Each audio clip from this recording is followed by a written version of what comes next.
Hi guys, happy Friday the 13th. It's an amazing day. I don't want to start crying, but thank you for, I put my post on the community post for my dog, and we reached the goal, so in 2 weeks he gets his little cancer thing on his bottom removed. So, yeah, thank you. So you don't have any idea. I sent you an email, you know who you are, and I just cannot thank you enough. That gives us, quite a few more years with my baby. Alright, so, yesterday, so during the live chat, some people, sometimes you're behind, and I don't keep repeating myself, it's just that some of you are behind, so you have to refresh. So, I do have your name written down. Can't remember who it was, but you will get your reading. So, your one card reading for health. So, alright, now back to traditional craft. It gets even better. We get the George Pickingill story here soon coming up, which will probably be in a week, I don't know, but it's great. So, now for instance, behind the erotic legend of the outlaw Robin Hood lurks the universal and archetypal image of the Green Man as one of the aspects of the old god of the woods, and also a version of Cain. Didn't know that. So Arthur, as the once and future king who descends to the underworld to steal the cauldron of inspiration, and is born to Avalon after his death on a barge by 3 queens, goddesses, would seem to reflect many of the characteristics of the traditional god of the witches. So I'm understanding why he used Robin Hood and Arthur and that type of thing. So now, to outsiders, it may have seemed strange that both Robert Cochrane and the Regency worked with the Arthurian legends. However, during the Second World War, the famous occultist Dion Fortune, she's the one that said there is no room for, I don't know, it was an amazing quote. There's no room for authority within occultism.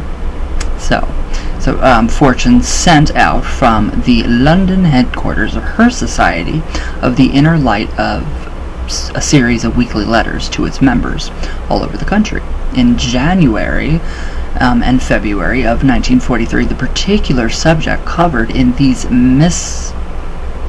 what did I write? In these missives? I don't know what I wrote there. Whatever that is, was the Arthurian mythos. So Fortune said that within these tales and the associated Grail mysteries were elements derived from Celtic Christian mysticism. Anyway, sorry. Ancient Druidism and the medieval witch cult with its ancient worship of the Queen Venus, and today's Queen Venus's day, obviously. Now, she identified the Roman love goddess with the Middle Eastern deity Astarte or Astaroth.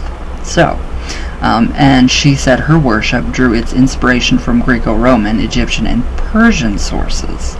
She added, reflecting Robert Cochrane's idea that the ancient mystery cults survived after the Roman legions were vanquished by the barbarian hordes and were driven underground to become witchcraft. Makes sense. I mean, it does make sense. So, Fortune also linked the pagan cultists of Queen Venus with the courts of love and the troubadours in southern France, who were involved in the Gnostic Cathar heresiary. That sounds Catholic, I don't know. So to these sources, we can add the Luciferian and fairy lore that is also found concealed in the Arthurian legends and the Grail mythos that influence the medieval craft. It gets really interesting. I love it. So the second major problem Ken Reese had with the Regency concerned its alleged political ideas and aims during the time he was a member. Now, in our politically correct times, The allegation of racism is a serious one to make, yet Rees claims that the group showed signs of it. Ronald White allegedly told him that its early days, many of the members had fascist tendencies, and he was worried. That's not good. That's not good at all for the craft. At all, because that's not what that's about at all. Okay, so he was worried that the Regency might become extreme right-wing in nature. Now, in fact, White has been described to this writer as a left-wing teacher and a Guardian-reading Labour voter. So this statement seems doubtful. Now, in the interview that he did with Man, Myth, and Magic, White was described by the interviewer as tending towards left-wing politics. So yeah, there's no room for politics in craft. It would therefore have been highly unlikely he would have tolerated or supported right-wing or racist ideas in the Regency. Yeah, that doesn't seem right. Not at all. Ken Rees also claimed that Ronald White believed his mission in this present life was to take the role of Merlin. So this being a hereditary title in the old craft, rather just one historical personage.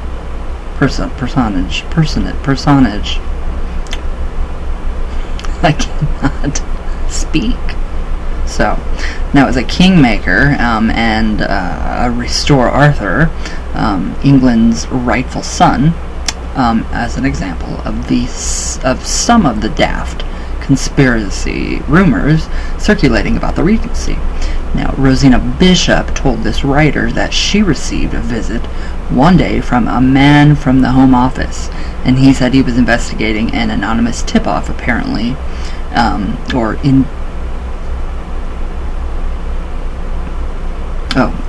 originating from a disgruntled member inside the group, that the Regency was plotting a coup to overthrow the monarchy. Oh God, no. And instill a puppet king. Well, that sounds kind of relevant to today. So she told him it was absolute nonsense, and she did not take this seriously, and he agreed, but said that the security service had to follow up every message they received, however ridiculous or cranky. So that suggests that there might be a threat to the monarchy, the government, and national security.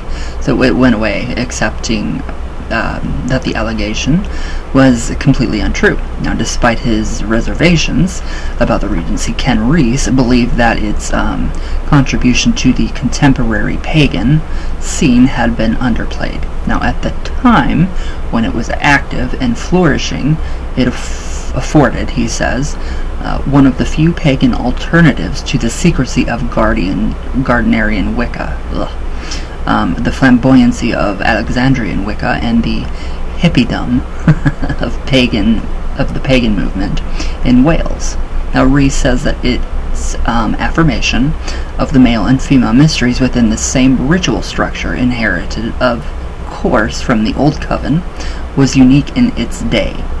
He also congratulated the group on its accessibility and its open public festivals, which were innovative and refreshing compared to the secrecy and the elitism of the others of the time. So it's really, really interesting. I mean, really, really interesting stuff, and I'm really understanding this now. So we're going to leave off here. Alright. Hopefully I can find my place again. Alright, let's see here. Yes, I do have room. Thank the gods. Thank the gods.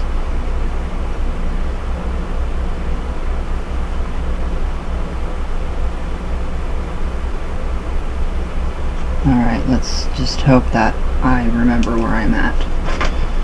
So, I like it. I get confused. I don't get confused, but I get thrown off by the whole King Arthur and Merlin stuff, because I know that that's like, it's just fiction. But then I have to look past it, and I have to look and see, look into the archetype of what Robin Hood would represent, and what Arthur would represent, and what Merlin would represent, all of that good stuff.